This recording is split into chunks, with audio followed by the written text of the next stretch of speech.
Hi, I'm Dawn McAlpine with Coldwell Banker West, back with my Monday morning musings. As I go throughout my day, I run into people all the time asking me, "Hey Dawn, how's the market?"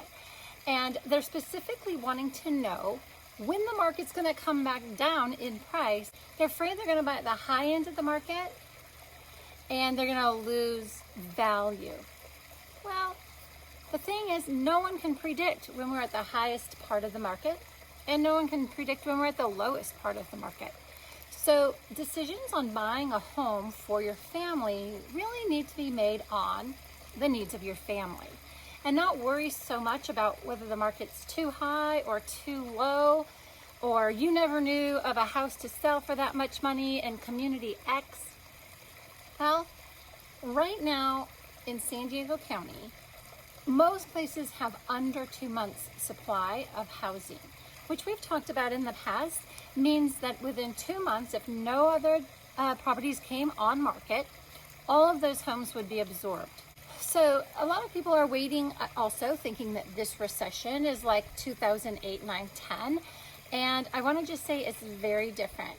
In 2008, the inventory was so high, more than 6 months, 8 months, 9 months inventory. And today we're talking about under 2.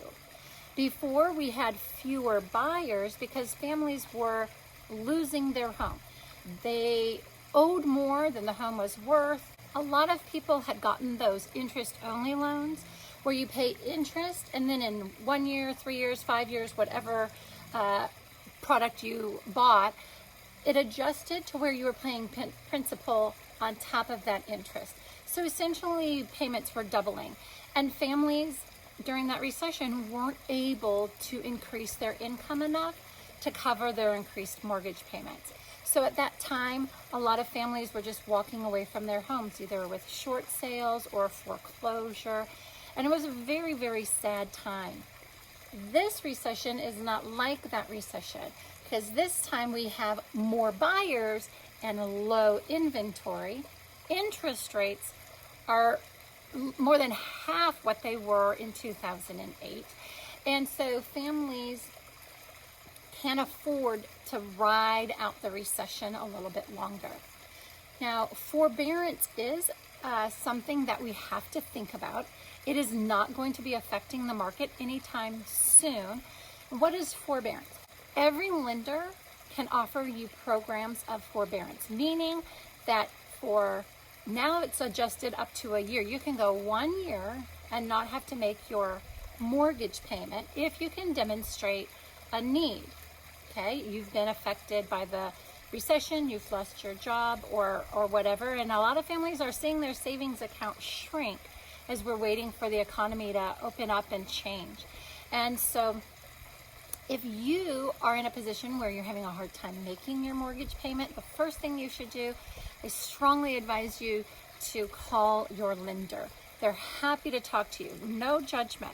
They'd rather have a conversation with you and work out a plan so that they know you can stay in the home and that in time you will be able to make those payments. Because when you took out the loan, you promised to pay it back, and they promised to let you keep the house, right? And so both of you want to keep that promise and keep you in your home. So first thing is reach out to your lender. Second, if you don't need to go use a forbearance program, I strongly recommend not using it.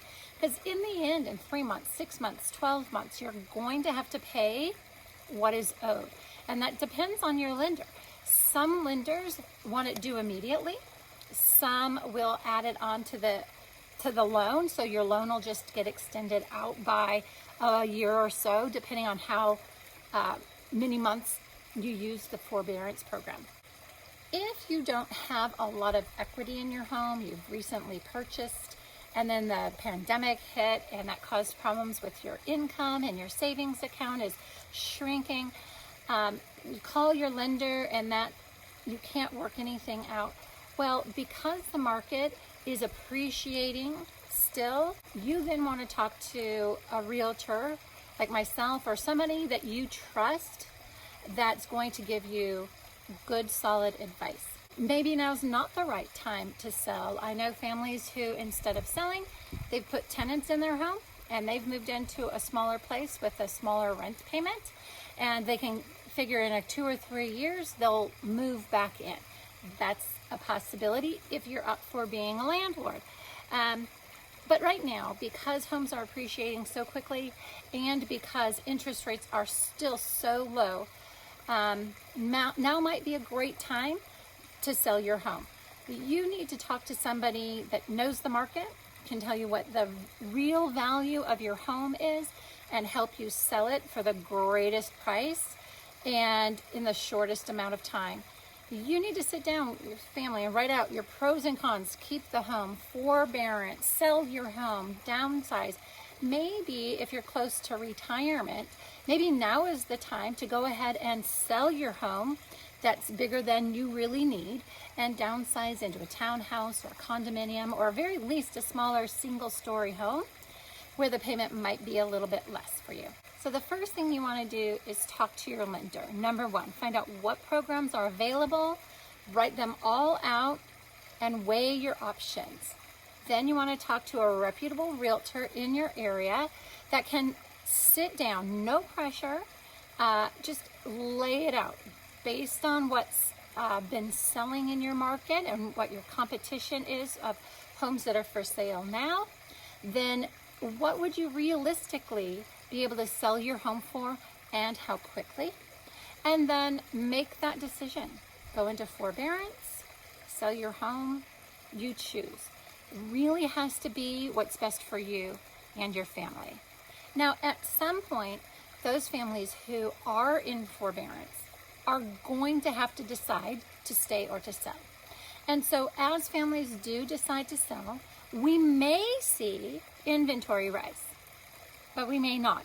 Right now, they're getting absorbed so quickly that we still have less than 2 months inventory. Number one, talk to your lender. Let them tell you all the programs that they have available, lay out your options, and then honestly evaluate. Are one of these programs what's right for myself and my family? And if they are, awesome. Sign up, get it taken care of. And then that's a huge weight off of your shoulders, right? If you decide those programs aren't really optimal for you, that you are in a place where you want to downsize in the next few years anyway, maybe now's the time to sell your big house and move into smaller square footage, single story, easier to maintain, depending on what your life stage is, right? And then if you decide it is the right time to sell, and then make sure you talk to a reputable realtor that can advise you about days on market, what the homes in your neighborhood are selling for. Just don't let your pride get in the way of you making a good decision for what's right for you and your family. Have any questions, please reach out. I'm here to help. Again, Dawn McAlpine with Coldwell Banker West, just my musings on a Monday. Take care, and I look forward to talking with you soon.